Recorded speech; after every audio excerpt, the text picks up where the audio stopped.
Good morning and happy Super Bowl Sunday, everybody. Why do I need my seatbelt? I just parked here. Since I'm not driving, I can go without it. So, in my last video, I talked about why it's harder for autistic people to get a job a lot of the times. And today I thought I'd answer one of the more frequently asked questions that always came up during my job search, and that is, you like trains, why don't you get a job with a railroad? And the short answer is, I tried. But a lot of the railroad jobs they have the same struggles that other jobs do, where if you're not good at interviewing, you might not get one. So, I did try a few times. I had a few interviews with a few people, and they just never really worked out. But there are a couple other reasons why I didn't get a job with a railroad or why I didn't try harder. The first one is the CSX job portal never wanted to let me in. I'd try and apply, they'd say I had an account, I'd go to that account, they'd say my password didn't work, I'd go reset my password, they wouldn't want to help me with it, so CSX never had a chance at my talents. But a lot of the other railroad jobs that are out there, you kind of have to have experience on a railroad first to get in there. Railroads do hire data scientists because they need people to manage how much money they're bringing in and manage the different customer accounts and figure out how much of what is going to have to go where. But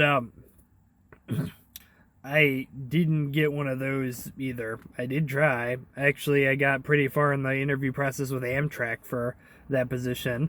They actually had a commercial finance associate trainee position that I interviewed for, and the interview went really well, and then they ghosted me for 2 months afterward and didn't get back to me until I already had accepted the job I have now. To get railroad experience, to get other kinds of jobs, the easiest way to do that is as a railroad conductor.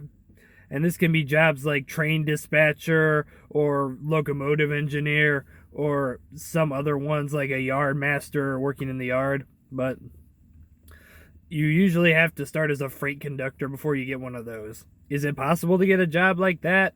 Some circumstances it is, without being a conductor first.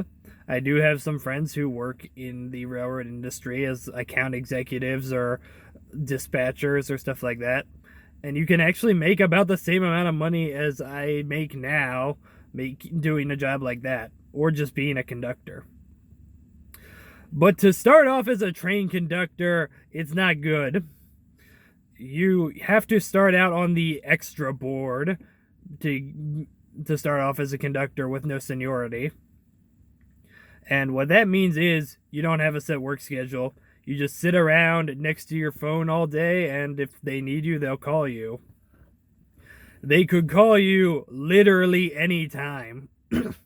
It could be at 3 in the morning one day. It could be right before you go to your wife's birthday party. It could be right before the vacation you had planned. It's not good. Then you go to work, and you work until you time out, which is after 12 hours, I believe. I know how the trucking hours work, but I'm not entirely sure how the railroad hours work. And at that point, you time out, you go to a hotel, you get on a train, come back, and it's usually a couple days out of the time. And once you get home, you have about 10 to 12 hours off, and then they'll call you again, you go right out, and you do it again. You basically don't sleep. You don't have a social life outside of the railroad, and you just have to keep at it until you gain enough seniority to get a permanent schedule, which can take up to 10 years or so. It's kind of the same with being a train engineer. Being an engineer, you can actually make more money than I do, and you don't need a degree. You just need to have a high school diploma. Sometimes not even that. But if you're the train engineer, it's the same thing. They call you when they need an engineer somewhere. After you're in for 10 years, maybe you can bid on a regular job somewhere, like a fixed route, or you can get a job working in the yard somewhere and switching cars around, which is more like shift work. But those jobs are pretty hard to get. Now, I said that they have pretty long working schedules. That's not always the case. Sometimes you'll get furloughed or laid off, and there's no real guarantee that that can happen or when it'll happen. But if that does happen, I've heard sometimes it can happen so often that you can actually buy out of work insurance if you're working for the railroad. And I've heard stories where people will take the test to qualify on the railroad and then they'll be handed their furlough notice before they even get out of the building. It's not a good way to start a job, and it's not something I'd want to do. And I'm very, very thankful for all of my railroad friends who have briefed me on this and told me how bad it really is, and until the railroad fixes things, it's not going to be good. I've heard that right now, railroads are having a really hard time hiring people and keeping people, just like every other industry in the US right now, but with the railroad, it's really bad. So they'll pretty much take anyone they can get. So if you're not married, you don't have a social life, and you just want to work on the railroad, you can go right ahead and do it. Some people didn't know that freight trains have conductors, but they do. And what the conductor does on a freight train is they walk up and down the freight cars and make sure they all have tickets and check them. No, not really, but I just felt like making a joke today. The conductor will do things like make sure all the air brakes are tied on right, and they'll make sure that everything's okay with the train. They'll follow all the computers and make sure that there's nothing going on. They used to do this by sitting in the caboose. The reason why cabooses have a little section up at the top that's elevated more is because there used to be people that would sit in there and watch the whole train to see if part of it was smoking or they had a hot box or something was about to become uncoupled like that. Nowadays, they have defect detectors that do that for you, and they'll sound an alarm if something's wrong with a train, like if they're dragging something or if they have a hot wheel bearing. So there aren't as many people working on a train as there used to be. It used to be, I think, 4 people on every train. Now it's the engineer and the conductor.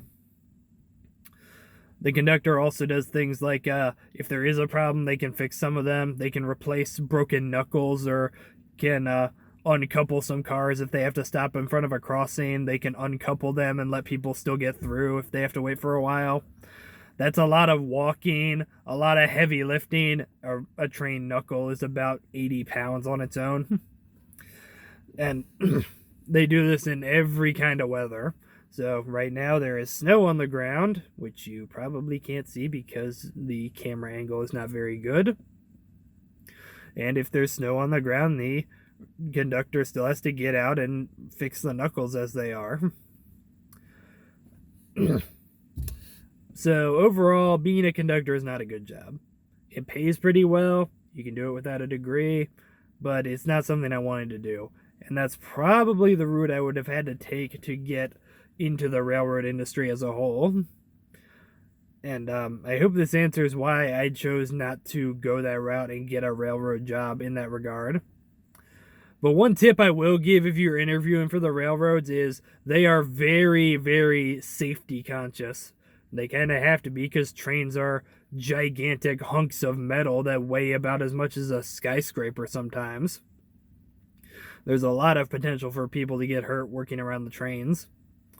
So even if you're interviewing for a data science position or something else in the office, they're going to ask questions like, what does safety mean to you?